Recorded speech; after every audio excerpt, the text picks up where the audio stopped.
जय श्री राम। श्री रामचरितमानस के उत्तरकांड में हमने सुना कि काकभूषुंडी जी भक्ति की महिमा कहते हैं। अब आगे, जोग अग्नि करि प्रगट तब कर्म शुभा शुभ लाई, बुद्धि सिरावे ज्ञान घृत ममता मल जरि जाय। अर्थात तब योग रूपी अग्नि प्रकट करके उसमें समस्त शुभाशुभ कर्म रूपी ईंधन लगा दे।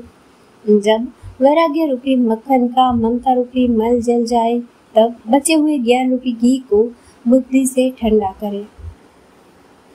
तब विज्ञान रूपी ने बुद्धि विशद कृत पाई, जीत दिया बरि धरे दृढ़ समता देटी बनाई। तब विज्ञान रूपिणी बुद्धि उस निर्मल घी को पाकर उससे चित रूपी दिए को भरकर समता की दिवट बनाकर उस पर उसे दृढ़ता पूर्वक रखे। तीन अवस्था तीन गुना ते कपास ते काढ़ी, तूल तुरीय सवारी पुनी बाती करे सुगाड़ी। जागृत, स्वप्न और सुषुप्ति तीनों अवस्थाएं और सत्व, रज और तम तीनों गुण रूपी कपास से तुरीयावस्था रूपी रुई को निकालकर और फिर उसे संवार कर उसकी सुंदर कड़ी बत्ती बनाए। ए विदिले से दीप तेज राशि विज्ञानमय, जात ही जासु समीप जरई मदादिक सलभ सब। इस प्रकार तेज की राशि विज्ञानमय दीपक को जलावे, जिसके समीप जाते ही मद आदि सब पतंगी जल जाए।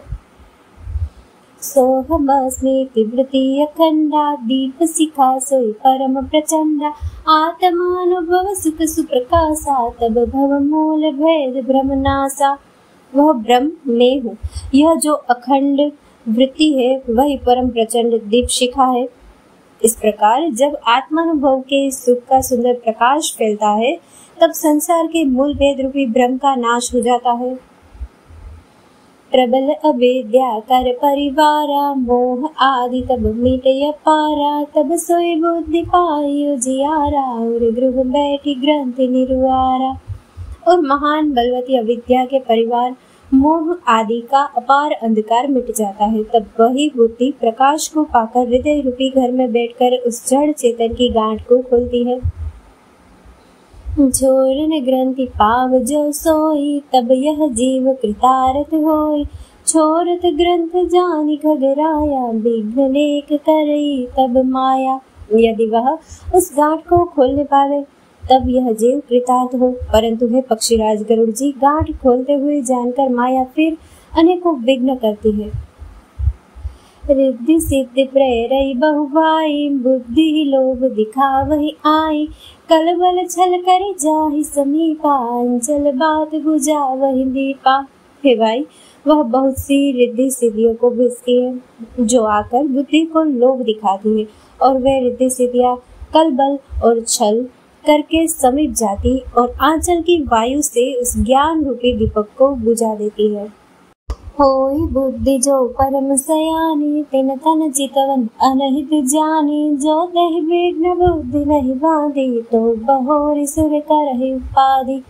यदि बुद्धि बहुत ही सयानी हुई, तो वह उन रिद्धि सिद्धियों को अहित कर समझकर उनकी ओर ताकती नहीं। इस प्रकार यदि माया के विघ्नों से बुद्धि को बाधा न हुई, तो फिर देवता उपाधि करते हैं।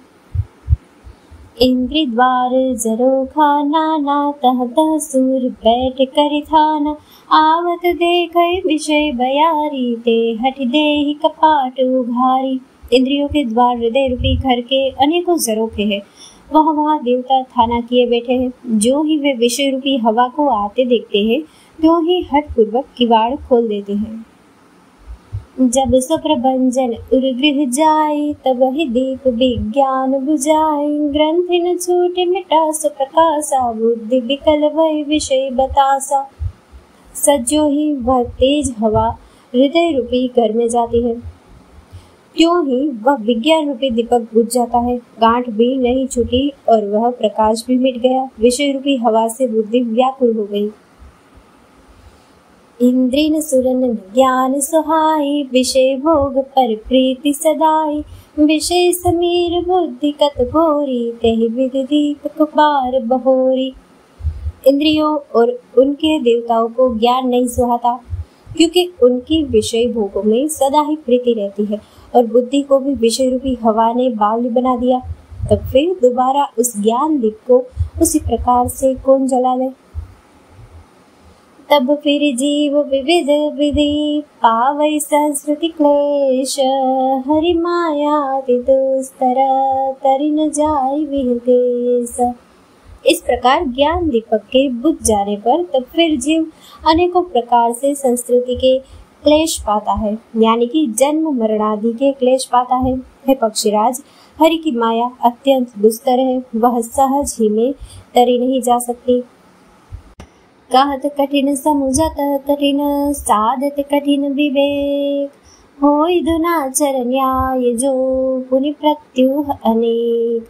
ज्ञान कहने में कठिन, समझने में कठिन और साधने में भी कठिन है। यदि कृणाक्षर न्याय से यानी कि संयोगवश कदाचित यह ज्ञान हो भी जाए तो फिर अनेकों विघ्न है। ज्ञान पंथ कृपान के धारा, परत खगेश होई नहीं बारा, जो निर्विघ्न पंथ निर्वही, सो केवल परम पद लहई। ज्ञान का मार्ग कृपाण के धार के समान है पक्षीराज, इस मार्ग से गिरते देर नहीं लगती। जो इस मार्ग को निर्विघ्न निभा ले जाता है वही मोक्ष रूप परम पद को प्राप्त करता है। अति दुर्लभ केवल्य परम पद, संत पुराण निगम आगम बद, राम भजत सोई मुक्ति को साई, अनइच्छत आवै बरियाई।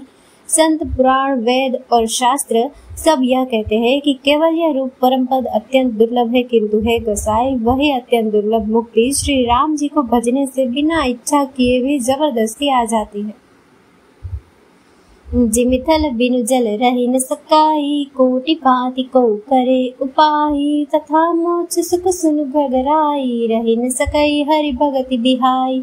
जैसे स्थल के बिना जल नहीं रह सकता, चाहे कोई करोड़ों प्रकार के उपाय क्यों न करे, वैसे ही है पक्षीराज सुनिए, मोक्ष सुख भी श्री हरि की भक्ति को छोड़कर नहीं रह सकता। अस विचारी हरि भगत सयाने, मुक्ति निरादर भगति लुभाने, भगति करत बिनु जतन प्रयासा, संस्कृति मूल अभिध्यानासा। ऐसा विचार कर बुद्धिमान हरि भक्त भक्ति पर लुभाए रहकर मुक्ति का तिरस्कार कर देते हैं।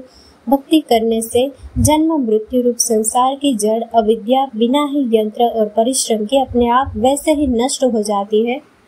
भोजन करिय त्रिपिति हित लागी, जिमि सो असन पचबे जठ रागी, असी हरि भगति सुगम सुखदाई, को अस मूढ़ न जाहि सोहाई। जैसे भोजन किया तो जाता है तृप्ति के लिए, और उस भोजन को जठराग्नि अपने आप पचा डालती है। ऐसी सुगम और परम सुख देने वाली हरि भक्ति जिसे न सुहावे, ऐसा मूढ़ कौन होगा।